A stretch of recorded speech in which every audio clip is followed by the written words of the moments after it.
Welcome back, America. I'm Hugh Hewitt, joined by Mary Katharine Ham, host of Getting Hammered. And I'm wondering, MKH, do you recognize the music? I do, but I was trying to place it and I couldn't exactly. It is the theme song to Gremlins. Because I was going up the implacable hill today, and I heard that you took a Gremlins lunchbox to kindergarten. What are you trying to get thrown out on the first day? I was sending a signal. You don't mess with me. Day one. My 5-year-old with a Gremlins lunchbox. I would like to know if you still have that. Kate would like that make box. Genghis Kate would really be comfortable with a Gremlins lunchbox, I think. I'm sure she would. I sadly do not have that relic anymore. Oh, Mary Katharine, you also implied, though you did not assert, that the Northgate Mall in North Carolina was the original mall. I believe it is the Eastwood Mall in Niles, Ohio, although there are people in Edina who say it's the Southdale Mall. I believe Southdale and Northgate were shopping centers that were then enclosed, but the Eastwood Mall was actually built from the ground up as an enclosed mall. Just want you to know your facts. Well, you will have to talk to Vic about this because he literally read the book on the malls, and that's where he gleaned this information, which I did not know about my hometown mall until he told me. So well, I am just correcting the record. I have one more correction before we get to serious stuff. You said we live in a safer America.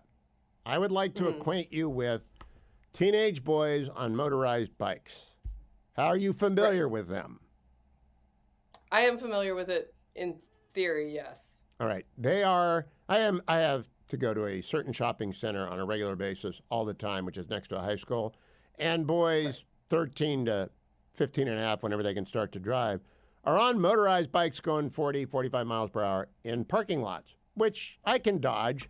But there are toddlers in the parking lot, and the miles per hour are 5 miles. So when you let little, baby, I guess it's not little. It's not one of your two smalls. It's one of your two bigs. You let them walk home 0.7 miles, and I approve. I used to walk 1.5 miles home from St. Mary's in Warren every day, unless it was lightning. I approve of that, but I don't think it's safer. I think it's more dangerous because people are looking at their cell phones, they're smoking dope, and they're riding these crazy bicycles. I do not have the bicycle issue in my neighborhood. I might evaluate differently if I did. But I think largely, certainly in places where moms might send their kids to walk half a mile, compared to the 80s in Durham, North Carolina, I'm on safer ground. Yeah, I'm going to have a longer debate with you about this because I was talking about this with the Fetching Mrs. Hewitt last night. I worry that our grandchildren might not grow up in as safe era as we did. Your era is different from mine, which are the 60s, and you're the 80s. Right.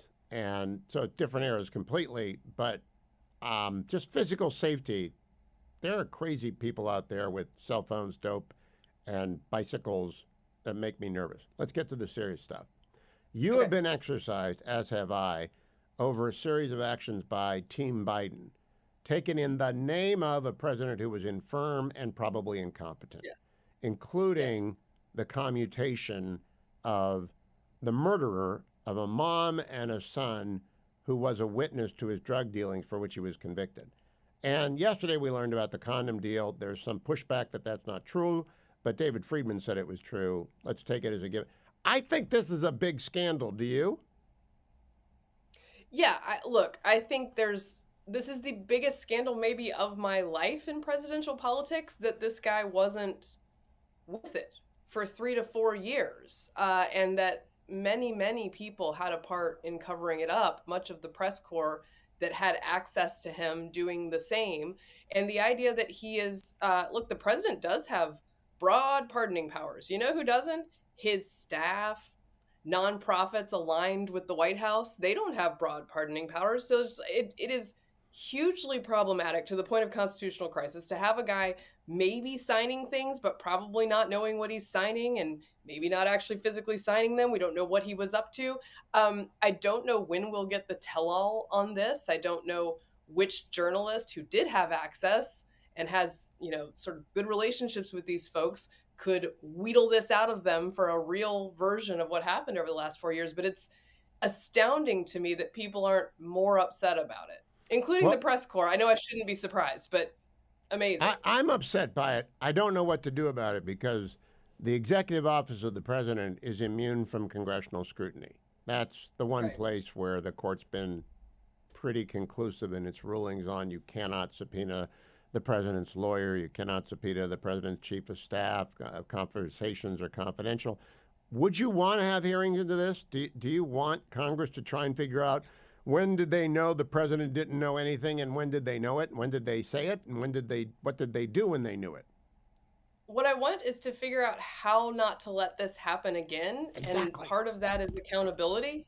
And I think maybe one of the answers is in an indirect way, if you can't get to hearings and accountability that way, because I do worry also about the Trump administration, which obviously is like, hit the ground running, to be looking backward in that way and putting too much emphasis in that area might be problematic for them and their momentum and what they actually want to get done in 4 years.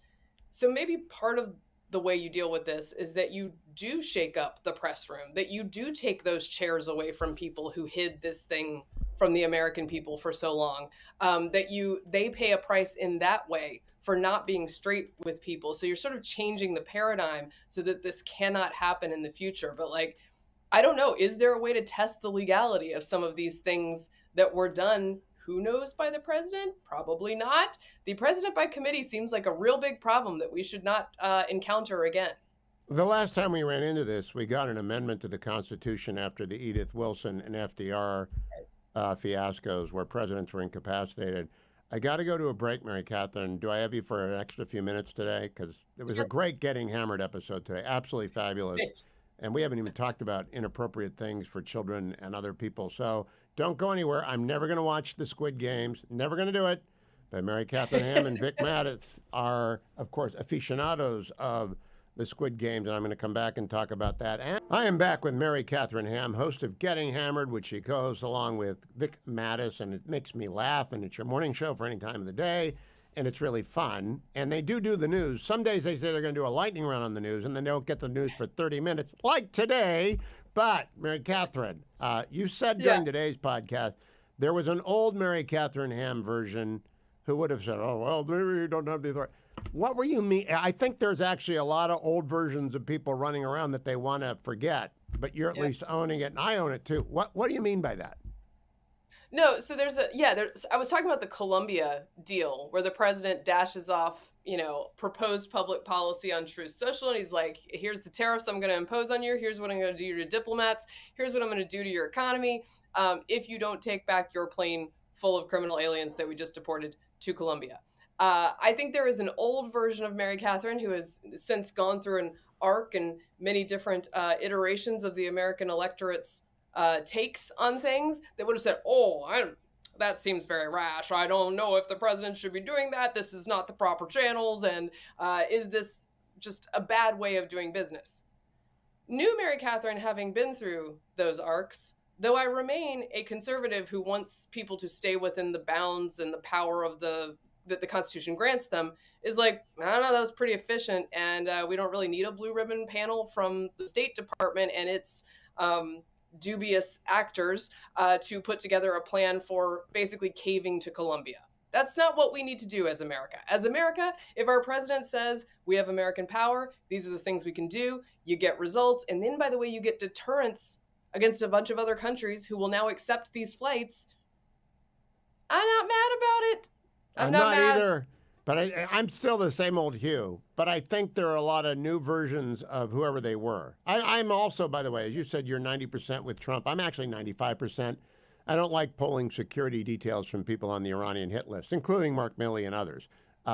You can absolutely run the investigation of whether or not he ought to lose a star in retirement, and I don't know what the answer is going to be. But I don't want to pull. If people on the Iran hit list, do you want them to have security, Mary Catherine? Yeah, I think I'm basically in agreement with them having security. There are certain people, I think security can be evaluated as a public servant once you've left the public sphere. But like, these are folks who stood up partly, at least with Pompeo, for Trump's policies, right? And that's why they've been targeted. And I agree with you about having an investigation of Milley. I don't have an issue with that either. All right, I'm coming right back with Mary Catherine for one more segment. Don't go anywhere. Welcome back, America. Mary Catherine Ham has stuck around with me. She is, of course, the host of Getting Hammered and normally She has 2 pods, and they're both great. Mary Catherine, we were talking about inappropriate content and what is and isn't. And as you get older, nothing really offends. But I warn everyone about what might offend. Seth Mandel on his podcast said, "Oh, Tires is the funniest thing he's ever seen." So I had the Fetching Mrs. Hewitt watch it with me, and she about had a stroke because it was so vulgar. It's funny, but it's Shane Gillis, so it's not funny to her.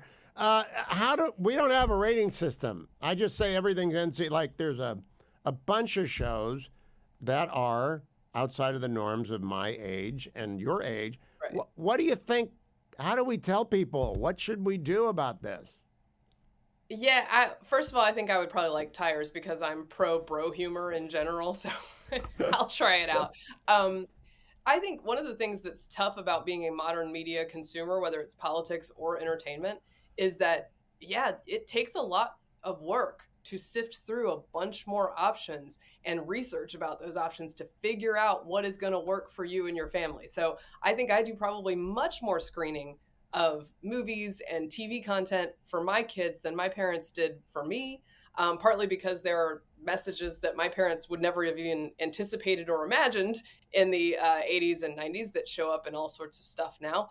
And the same goes for stuff that I consume myself. I'm not that I'm shielding myself from anything. I'm just basically trying to spend my time on something worthwhile. But I do a lot of reading of reviews and checking of websites to see if I can figure out what works for us. And there is a lot of wholesome stuff out there, actually. A lot of it comes from foreign countries. The reality shows from Korea and Britain in particular, much more wholesome than ours. And I enjoy them. I want to say there's so much media that we need editors of media. Dwayne has a new podcast, Dwayne's World, by the way, which I listen to all the time, and I want to tell people is a completely PG deal. Now, you used a bad word today at one point. So did you get a PG-13 on your podcast today? I mean, I think look, it's a 1987 PG. Okay, let's use the old standards. Have you watched PG and PG-13 movies from the 80s? Because those ratings were sometimes risque. No, I do occasionally drop a bad word on the podcast, and I don't feel great about it, but sometimes I feel that it is warranted. Well, when you reserve the heavy ammunition for the occasional use, it actually makes an impact, which is why some of my other podcasts really ought to throttle it back a little bit so that they can make an impact when they otherwise use it. Mary Katharine Ham, thank you for the extra time today. Follow her on X at MKHammer, and by all means, like and subscribe, Getting Hammered, and her new podcast, Normally. I'll be right back.